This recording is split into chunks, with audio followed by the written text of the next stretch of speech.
Hukum karma adalah hukum perbuatan, yang mana ketika seseorang masih membuat karma-karma, maka seseorang akan masih mengalami yakni kelahiran berulang. Kita sebagai umat Buddha, kita punya keyakinan kepada hukum karma dan juga punarbawa. Punarbawa ini artinya kelahiran kembali.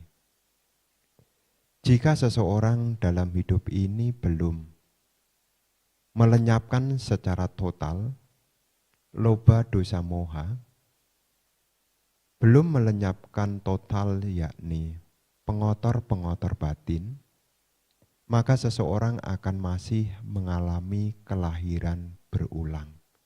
Jadi kita yang hadir di sini kan belum ada tanda-tanda sudah mencapai arahat. Sehingga apa?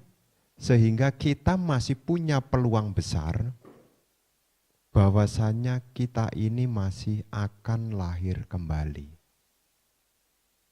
Jadi kita ini masih akan lahir kembali. Tentu, Guru Agung Buddha mengajarkan Dhamma kepada kita untuk membantu. Tujuan Guru Agung Buddha membabarkan Dhamma adalah karena kasih sayang. Ada makhluk-makhluk yang memiliki sedikit debu. Ketika dia mendengarkan Dhamma, makhluk ini dapat tercerahkan. Nah, kita belajar Dhamma ini juga supaya kita menjadi orang yang tercerahkan. Tercerahkan itu artinya kita bisa membuat yakni kehidupan-kehidupan kita dengan hal-hal yang membawa pada nilai-nilai manfaat. Nah, Bapak Ibu Saudara-saudari sekalian, Guru Agung Buddha di dalam Kitab Suci Anguttara Nikaya kelompok 4. Anguttara Nikaya kelompok 4 yang berjudul Tamo Tamak Sutta. Mungkin di antara ibu bapak sudah sering mendengar, tapi ini perlu diulang-ulang. Karena salah satu penyakit kita ini, hari ini belajar, besok masih ingat. Hari ini belajar, besok masih ingat. Minggu depan juga masih ingat. Tahun depan juga masih ingat. Supaya ingatannya semakin kuat, maka malam hari ini ya kita ulang kembali. Supaya nanti di kehidupan yang akan datang, 4 hal ini masih menjadi bagian dari pedoman dalam hidup kita. Dalam Tamo Tama Sutta, Guru Agung Buddha menyampaikan tentang perjalanan hidup seseorang. Jadi dalam Tamo Tama Sutta, Guru Agung Buddha menunjukkan tentang perjalanan hidup seseorang. Makanya di sini temanya adalah membangun kehidupan yang cerah. Kenapa? Karena di dalam Tamo Tama Sutta ini ternyata ada seseorang yang bukan mengarah kepada yang cerah saja, tetapi juga ada yang mengarah kepada yang gelap. Makanya para ibu bapak ini menjadi pedoman ya. Kalau minggu depan masih ingat, bulan depan masih ingat, bagus. Ya. Tahun depan juga masih ingat, bagus. Kehidupan yang akan datang masih ingat, bagus sekali. Ya. Dalam hidup ini, ibu bapak, tidak semua orang ini mengarah kepada yang cerah. Ya. Tidak semuanya mengarah kepada yang cerah. Di dalam Tamo Tama Sutta itu, yang pertama, ya, Guru Agung Buddha menyampaikan, ya, seseorang ini dari Tamo Tama Parayano, dari gelap menuju gelap. Ini perlu diingat, mungkin di antara ibu bapak, oh Bante saya sudah hafal itu Bante. Ya, yang pertama dari gelap menuju gelap, Tamo Tama Parayano. Oh saya tahu Bante, bagus.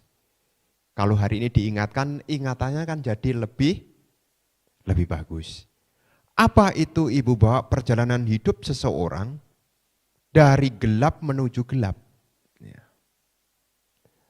Tama parayano, dari gelap menuju gelap. Seperti apa perjalanan hidup seseorang ini? Kenapa membangun hidupnya kok dari gelap menuju gelap? Nah, di sana disebutkan makna dari kata gelap. Ya, dari gelap itu artinya diawali dari terlahir.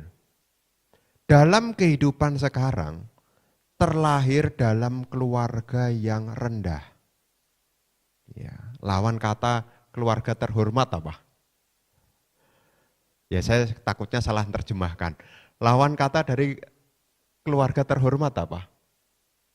Ya, keluarga tidak terhormat, Bante. Ya, memang ada yang menerjemahkan ya lahir di dalam keluarga yang tidak terhormat, yang rendah.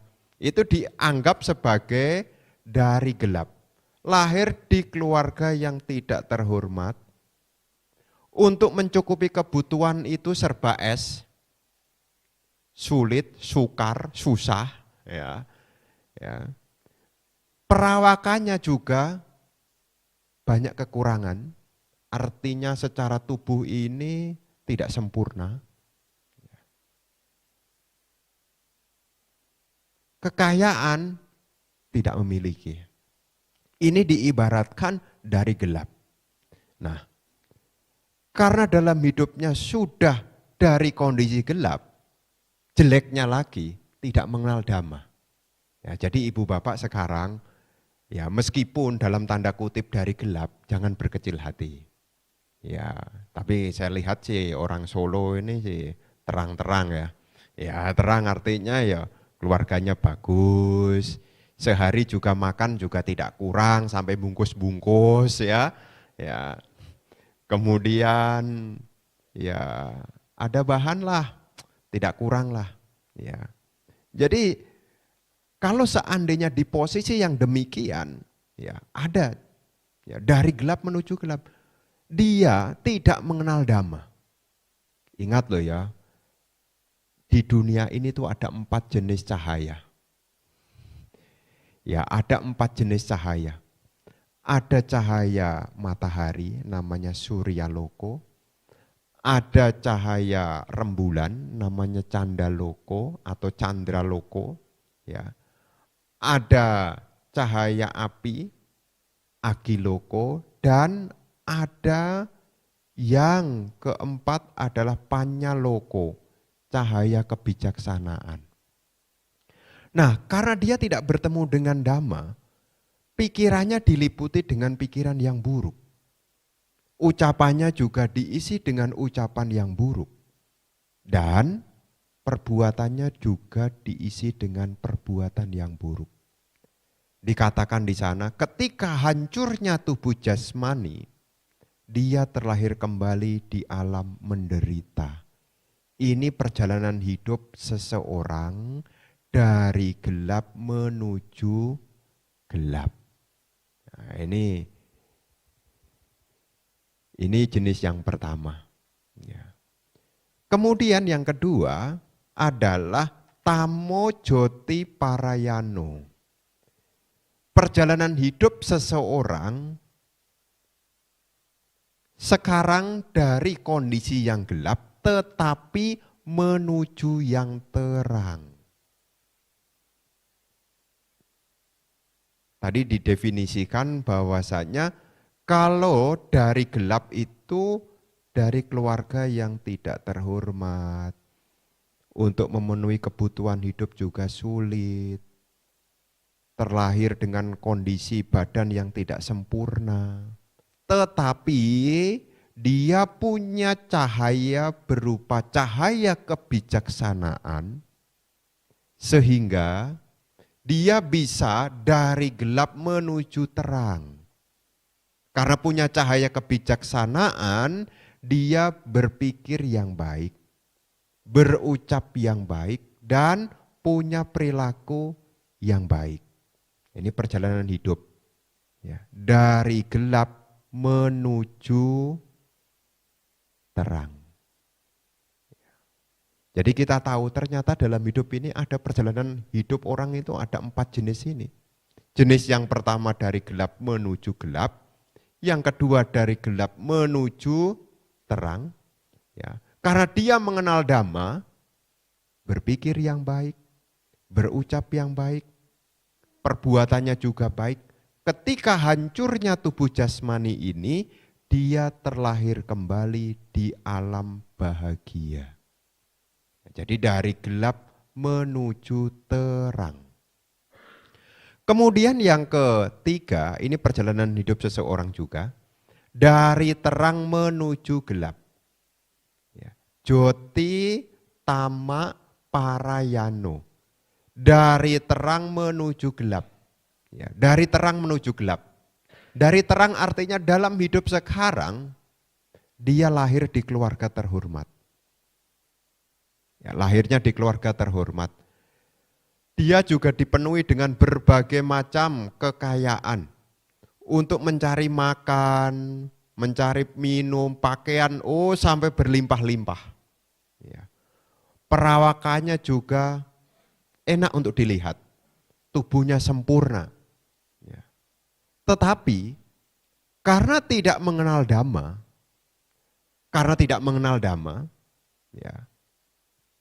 dia berpikir buruk, berucap buruk, dan berperilaku buruk. Ketika hancurnya tubuh jasmani, dia lahir di alam menderita. Dari terang menuju gelap. Ini perjalanan hidup. Nah, yang keempat, joti-joti parayano. Dari terang menuju terang. Dari terang artinya hidupnya tidak serba kesusahan, keluarganya terhormat, tubuhnya juga sempurna, kekayaannya melimpah. Dengan mengenal Dhamma, dia mengisi pikirannya, ucapannya, perbuatannya dengan perbuatan yang baik. Ketika hancurnya tubuh jasmani, dia lahir kembali di alam bahagia. Ini perjalanan hidup yang harus Anda pilih dari sekarang. Ya, mau jenisnya dari gelap menuju gelap, gelap menuju terang, terang menuju gelap, dan terang menuju terang. Ini perjalanan hidup seseorang. Ingat tuh ya, masalahnya kita ini masih lahir kembali. Makanya ini topik ini perlu saya bahas. Ya, supaya apa? Jangan sampai kedelosok. Masuk ke tempat yang gelap baru ingat. Ya, karena kalau sudah masuk ke tempat yang gelap, untuk mundur enggak bisa. Karena tulisannya jalur Porboden. Kalau sudah masuk enggak bisa muter balik. Kalau kita sudah lahir kembali, ya di alam menderita mau tidak mau harus tetap dijalani. Enggak bisa komplain. Wih, ternyata ada alam yang lebih panas dari Solo. Kalau gitu saya mau balik lagi, enggak bisa. Makanya sebelum kita salah arah, makanya tema hari ini adalah membangun kehidupan yang cerah. Supaya apa?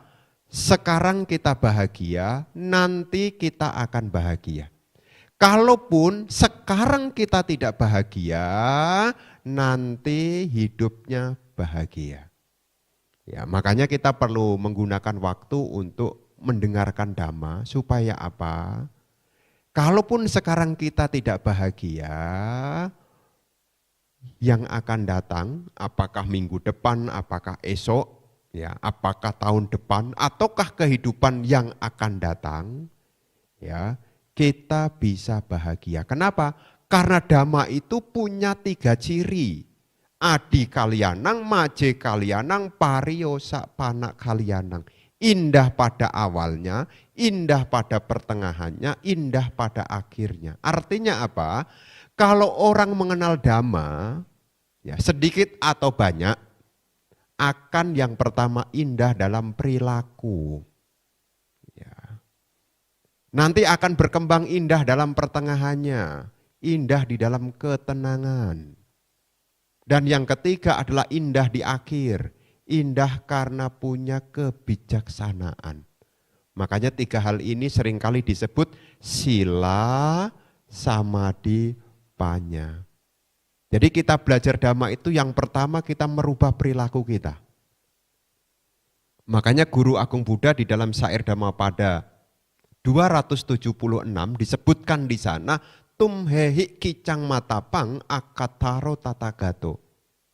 Engkaulah yang harus berusaha. Sang Tathagata hanyalah penunjuk arah. Tumhehi kicang matapang akataro tatagato. Ya nanti bisa di searching di Google Dhammapada 276. Ya siapa tahu habis kelas Dhamma jadi tulisan di status WA. Ya supaya isinya enggak ngeluh-ngeluh tok. Ya sekali-kali lah jadi orang religius gitu loh. Ya. Ya. Tathagata ini penunjuk arah, kita yang harus berusaha. Tathagata telah menunjukkan arah dalam hidup. Dalam hidup ini ada 4 jenis ini, mana yang harus kita pilih? Kalaupun kita tidak memilih, kita tetap memilih loh. Karena kita tidak mengenal Dhamma, bisa jadi dari gelap menuju gelap. Karena kita tidak mengenal Dhamma, dari terang menuju gelap juga. Makanya Dhamma itu seringkali diibaratkan seperti lentera. Makanya kalau kita puja bakti, ada penyalaan lilin. Kapan hari ada umat yang dalam tanda kutip ngomong di belakang, Bante, sekarang wihara kan enggak gelap lagi. Sudah ada PLN. Kenapa sembahyang kok nyalakan lilin? Kalau dulu mungkin masuk akal ya Bante ya. Dulu belum ada listrik. Mau sembahyang daripada nyet-nyet gelap. Ya, enggak bisa sembahyang nanti salah baca. Ya, sekarang kan sudah ada lampu. Sudah ada neon. PLN juga ada. Masuk sembahyang aja masih pakai lilin. Ingat ibu bapak, kalau ibu bapak sembahyang, puja bakti, ada nyala lilin, lilin ini simbol Dhamma. Artinya apa? Supaya kita senantiasa menjadi terang. Ya, karena Dhamma ini mencerahkan. Ya, ini siapa tahu nanti ada pertanyaan dari anak-anaknya.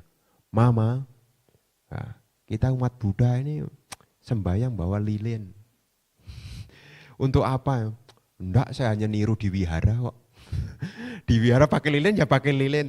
Nanti kalau ditanya sama anaknya ya bisa menjelaskan. Kenapa kita sembahyang puja bakti ada lilin? Lilin adalah simbol Dhamma. Ya, penerang. Makanya kita puja bakti ada puja pelita. Ya, supaya apa? Dengan kita melakukan puja ini, kita mengingatkan semoga Dhamma ini masuk ke dalam batin kita, sehingga kita menjadi terang, ya tidak gelap. Nah kalau kita terang, perilaku kita jadi baik. Ya, makanya 3 hal itu jadi baik. Baik di dalam pikiran, baik dalam ucapan, baik dalam tindakan.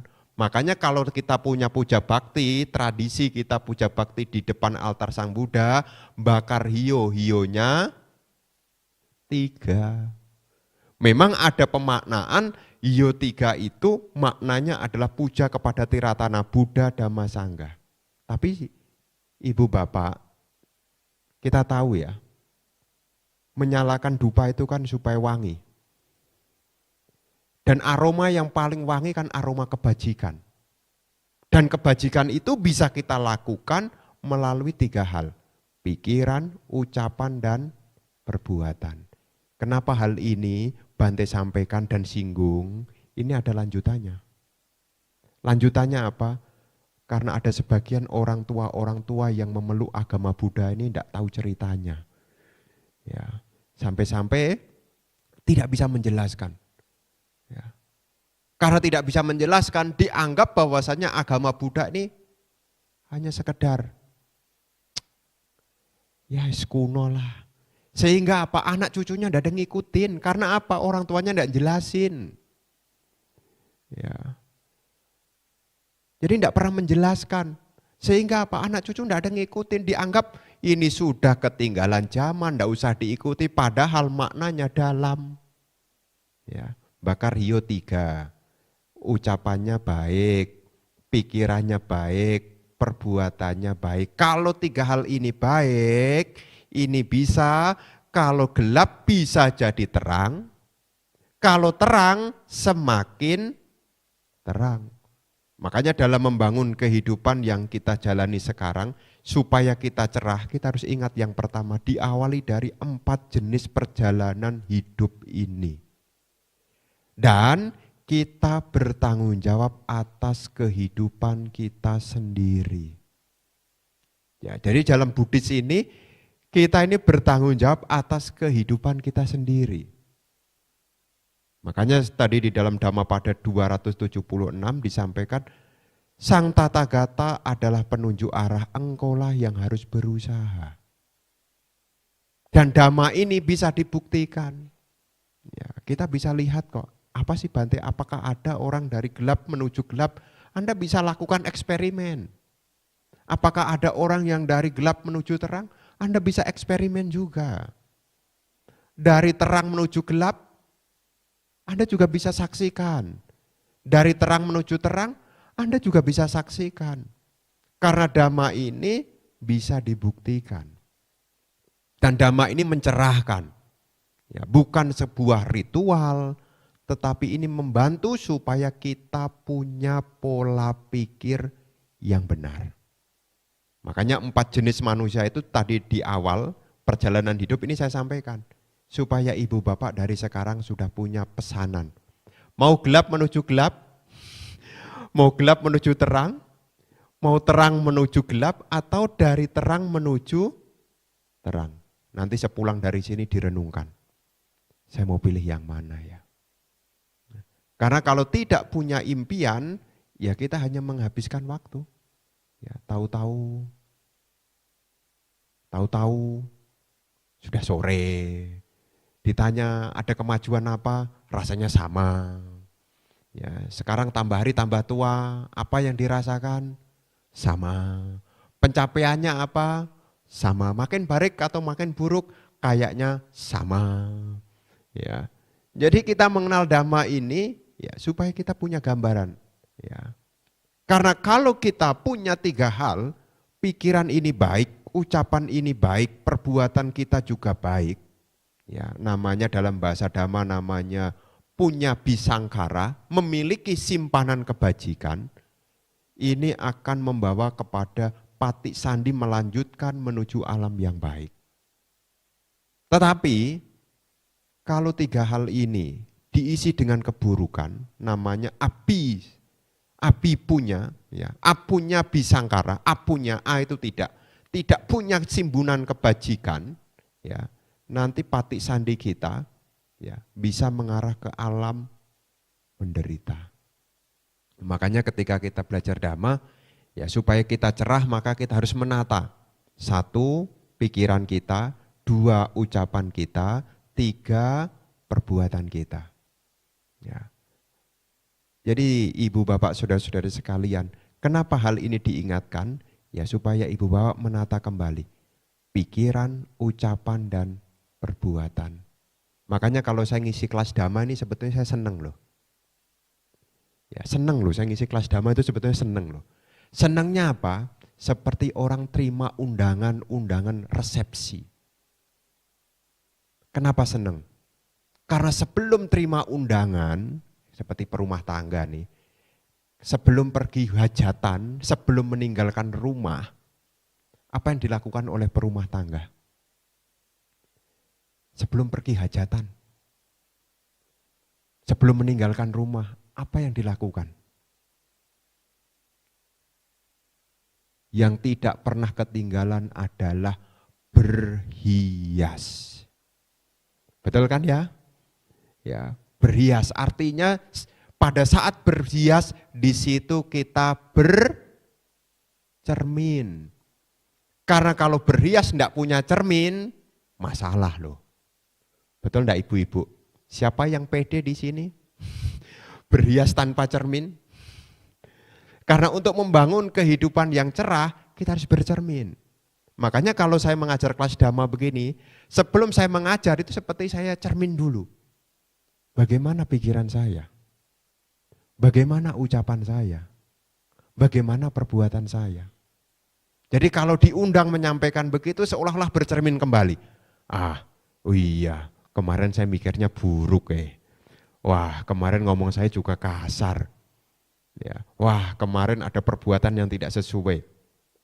Jadi di sini ini seperti orang bercermin. Makanya sebelum kita pergi meninggalkan rumah, pergi resepsi, pergi ke hajatan, kita di rumah sudah punya persiapan. Ya, dalam hidup ini kan sebetulnya sebelum kita meninggalkan tubuh ini untuk melanjutkan ke alam berikutnya, ini kan kita harus berhias. Kalau dari rumah sudah berhias sampai di tempat hajatan bagaimana? Wangi atau kecut? Cantik atau tidak cantik? Ya, kalau dari rumah sudah ditata sedemikian rupa, kemungkinan besar akan indah. Nah, jadi dalam hidup kita Ibu Bapak, ini yang harus kita perhatikan. Karena dalam kehidupan kita masih mengharapkan yang cerah. Dan cerah itu banyak kemudahan. Kalau orang punya kebajikan itu akan banyak kemudahan. Karena untuk menyempurnakan parami itu akan lebih mudah kalau kita juga punya dukungan kebajikan. Makanya membangun kehidupan yang cerah ini kita menata 3 hal. Pikiran, ucapan, dan perbuatan. Ini kalau dipecah ini menjadi 10 macam perbuatan baik. Ada 10 macam perbuatan baik. Jadi yang membuat kehidupan kita ini akan cerah, ya kalau diringkas itu 3, pikiran baik, ucapan baik, dan perbuatan baik. Tapi kalau dipecah menjadi 10. Yang pertama, ya, tentang perbuatan baik. Perbuatan baik itu ada 3. Apa itu perbuatan baik? Ada 3. 1, tidak membunuh. 2, tidak mencuri. 3, tidak berasusila. Ini perbuatan baik. Ada 3. Ya. Ini perbuatan baik ada 3. Tidak membunuh, tidak mencuri, dan tidak berasusila. Ini ucapan baik ada 4. Tidak berbohong, tidak berkata pasar, tidak memecah belah, dan tidak beromong kosong. Sedangkan 3, ya, 3 pikiran yang benar, pikiran yang baik. 3, pikiran yang bebas dari keserakahan, pikiran yang bebas dari kebencian, dan pikiran bersama dengan pandangan benar. Jadi total ada 10. Kalau ini dilakukan akan membawa ke yang cerah. Baik itu di kehidupan sekarang maupun di kehidupan yang akan datang. Ya, saya pada saat ngisi ini, saya membaca tulisan seseorang, kita harus hati-hati. Ya. Ketika kita berada di luar, ya ini ada pesan tuh. Saya lihat di tulisan seseorang ya. Ya, enggak tahu sumbernya dari mana, tapi seperti sejalan dengan Dhamma. Di saat engkau berada di luar, hati-hatilah dengan perilakumu. Di saat engkau berhubungan dengan orang, hati-hatilah dengan ucapanmu. Di saat kamu sendirian, hati-hatilah dengan pikiranmu. Ya, ini sebetulnya juga kebajikan yang 3 tadi. Ya, berbuat baik, berucap baik, berpikir baik. Kadang-kadang kalau kita sendirian, banyak mengembangkan pikiran yang baik atau pikiran yang buruk. Kalau sendirian, apa malah enggak mikir? Ya, kalau Anda sendirian pikiran baik atau pikiran buruk? Ya, mesti diperhatikan. Ya. Makanya pertemuan malam hari ini seperti bercermin. Di saat kita sendirian, hati-hatilah dengan pikiran kita. Karena di saat kita sendirian itu bisa muncul keserakahan. Bisa muncul kebencian. Dan bisa muncul pandangan-pandangan keliru di saat sendirian. Di saat berhubungan dengan orang lain, kalau tidak ingat Dhamma, bisa keliru dalam berucap. Ya. Di saat di luar bisa muncul juga, kalau tidak hati-hati juga perilaku-perilaku buruk juga bisa muncul. Makanya 3 hal ini saya baca di orang nulis status, saya renungkan ini kok bagus juga ya. Di saat di luar hati-hatilah dengan perilakumu, di saat berhubungan dengan orang hati-hatilah dengan ucapanmu, di saat sendirian hati-hatilah dengan pikiranmu. Kenapa? Kalau tidak dihati-hati, keburukan-keburukan itu bisa berkembang. Mengingat kita ini masih diliputi oleh loba dosa moha. Ditambah lagi asosiasi kita, hubungan kita tidak selamanya dengan orang-orang baik. Ya, karena kadang-kadang ya kita untuk mengembangkan kebaikan itu kadang-kadang ada ya suara-suara dari luar. Ya, makanya di sini Ibu Bapak untuk membangun kehidupan yang cerah, ya 3 hal mesti diperhatikan. Pikiran baik, ucapan baik, dan perbuatan baik. Ya, pikiran baik, ya cobalah latihan. Ya, melatih untuk membebaskan diri kita dari kekikiran. Karena pikiran yang baik itu adalah pikiran yang bebas dari keserakahan. Pikiran yang tidak serakah itu artinya pikiran yang tidak kikir. Dan ini tidak perlu diragukan lagi lah. Ya, tidak perlu diragukan lagi karena umat Buddha ini sudah terlatih. Ya, karena kalau puja bakti itu sudah ada latihannya. Selesai puja bakti ada lagunya. Marilah kita berdana. Nah, jadi sudah latihan untuk ya tidak serakah, ya, tidak membenci. Sudah latihan juga meditasi cinta kasih. Ya. Memiliki pandangan benar sudah dilatih juga. Ya. Tinggal mempertahankan. Tahan apa tidak tahan? Hari ini didengar, besok dilupakan, atau hari ini diingat, besok masih teringat. Ya nanti ini PR-nya masing-masing. Ya. Termasuk nanti ucapan yang benar, ucapan yang tidak berbohong, ucapan yang tidak kasar, ucapan yang tidak memecah belah, ya. Ucapan yang tidak omong kosong. Nah, kalau bisa ucapannya juga dijaga.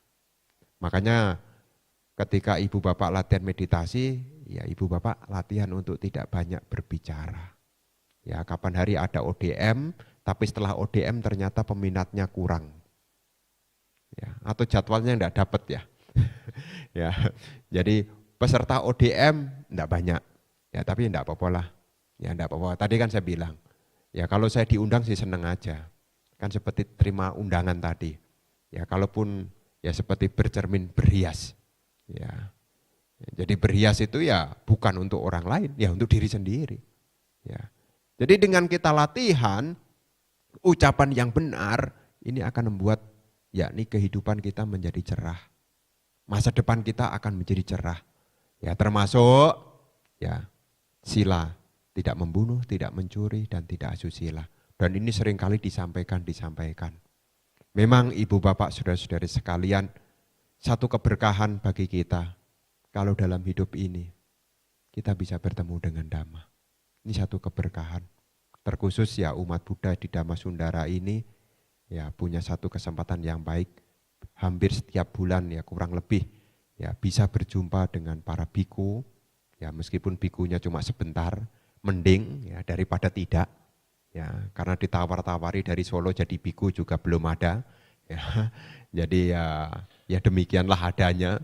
Ya jadi ya masih mending lah jika dibandingkan dengan yang lain. Intinya apa? Kita diingatkan kepada Dhamma untuk membangun kehidupan.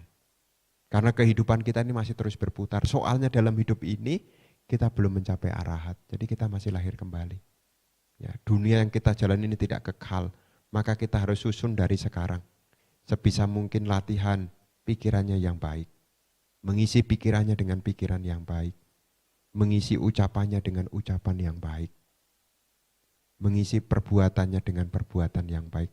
Kalau ini ditekuni, diulang-ulang, ditekuni, diulang-ulang, direnungkan, akan masuk ke dalam ingatan. Kalau itu sudah menjadi bagian ingatan, kita bertindak akan menjadi lebih hati-hati. Ya. Makanya salah satu hal di dalam Samyutta Nikaya ada satu hal. Jika itu dilatih berulang-ulang dan dikembangkan akan membawa manfaat yang besar, yakni ketidaklengahan. Kenapa seseorang itu tidak lengah? Karena dia ingat. Makanya dhamma yang sudah kita pelajari ya, kita ingat kembali. Ya kita ingat kembali. Karena kita ini kan masih mengharapkan lahir kembali di alam yang bagus, dengan kondisi yang cerah, hingga akhirnya nanti menjadi bagian orang-orang yang tercerahkan.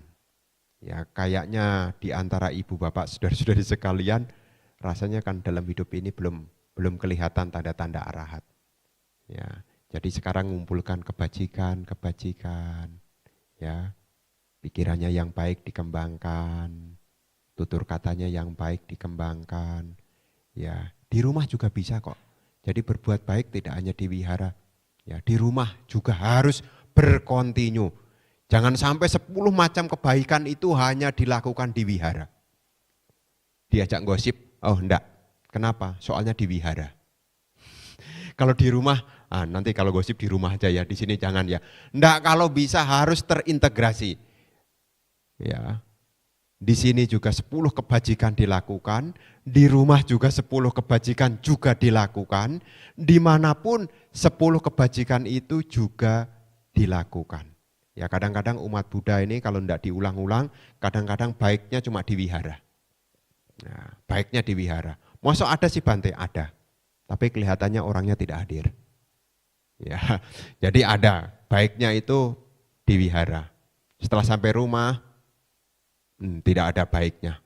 Ya, berbeda. Ya, kalau di wihara ya pikirannya penuh welas asih, penuh meta. Kalau ada sesuatu gampang berbagi, ada keliru dimaafkan. Kalau di wihara. Ya, kalau di rumah tiada maaf bagimu. ya, Bante, makanya kenapa Bante ngomong begini? Karena ada orang komentar di belakang. Komentarnya apa? Bante, kalau dia itu di wihara itu baik loh Bante, tapi kalau di rumah kok beda ya Bante? Apa karena di wihara itu ada Bante ya? Enggak tahu ya.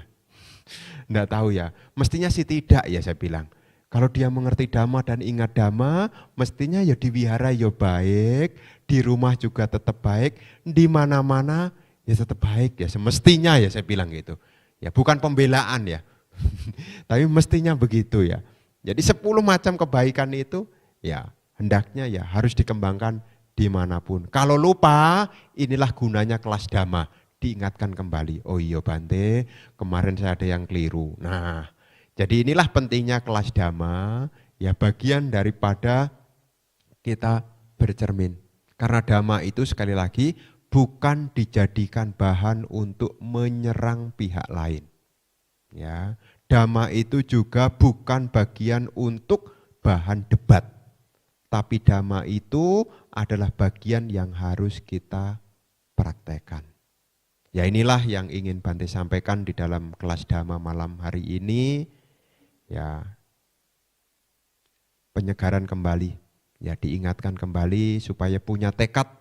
Ya, dalam kehidupan yang ada ini punya tekad untuk terus membangun yang cerah, pikiran yang baik, ucapan yang baik, dan terus mengisi di dalam perbuatan-perbuatan yang baik.